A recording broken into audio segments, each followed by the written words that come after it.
Have you seen, because it's gotten some mainstream press, an article came up, and then it even got in the New York Post, about Rita Chatterton's accusations against Vince McMahon in 1992, where she accused him of rape. And these accusations have come back to light, considering the circumstances around Vince McMahon.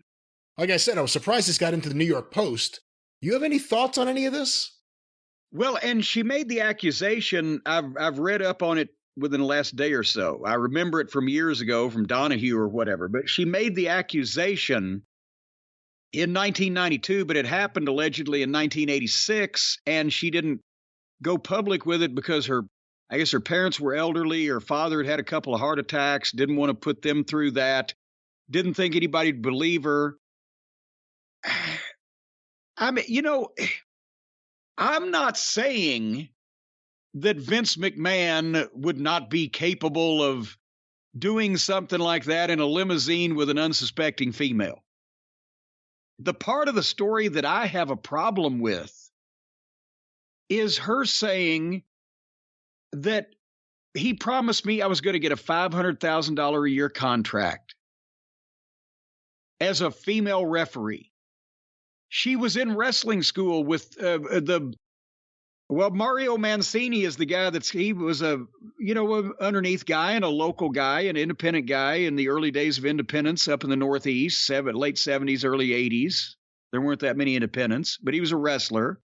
He's corroborated it because he was training with her. It was Tony Altamari. Tony Altamar.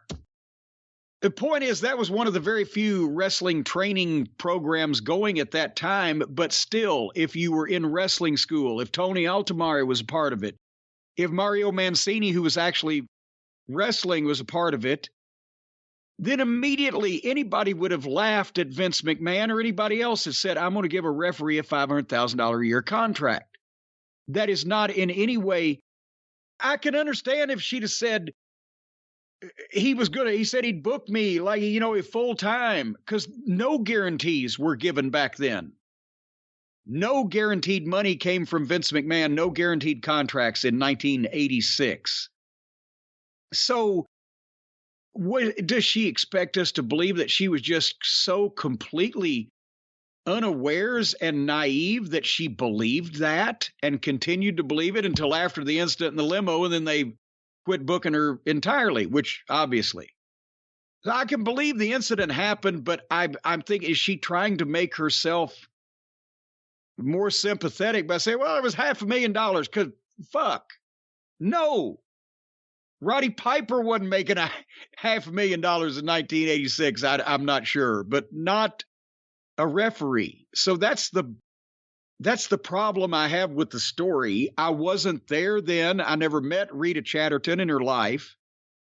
I met Vince McMahon that year for the first time. We had that meeting with him in the Midnight Express, and then I didn't ever see him again for another 7 years. So I was not around the company, him, her, or any other thing involved with this in the 80s. So I have no firsthand knowledge, and I never talked to anybody about the thing in the company. Other things in Vince's checkered past may have come up, but that didn't.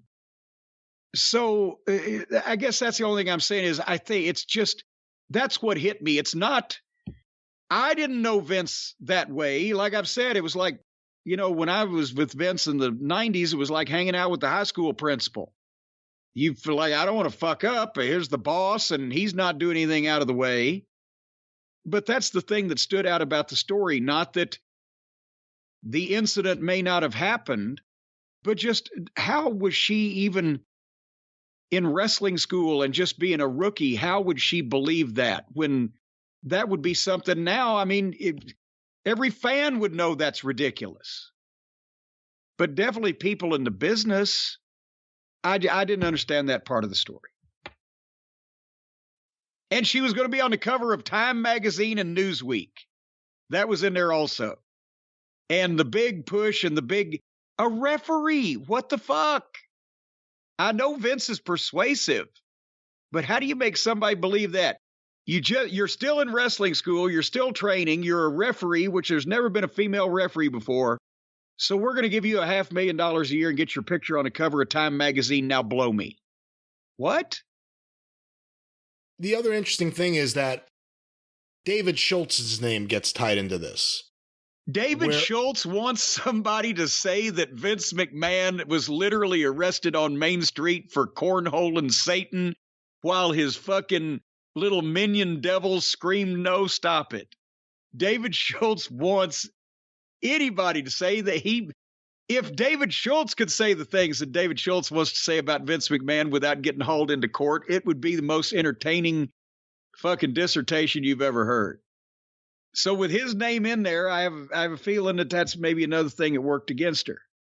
And I have to say, you know, David Schultz in the past has said various things about Vince McMahon. A lot of them come from that Tony Altamori school where there are various stories, and apparently Tony was some kind of, I don't want to use the word stooge because he doesn't deserve that, but he was someone who did things for Vince McMahon and helped out every now and then. I will say this. There's an oral history of WWE that's been worked on for a while. And I was told flat out, there was a list, maybe only 5 names or so, of people that the author was prohibited from speaking with if he wanted company involvement. And the number one name at the top of the list was David Schultz. and I'm sure David's proud of that, because he worked hard to climb that mountain. He's not losing a bit of sleep over it.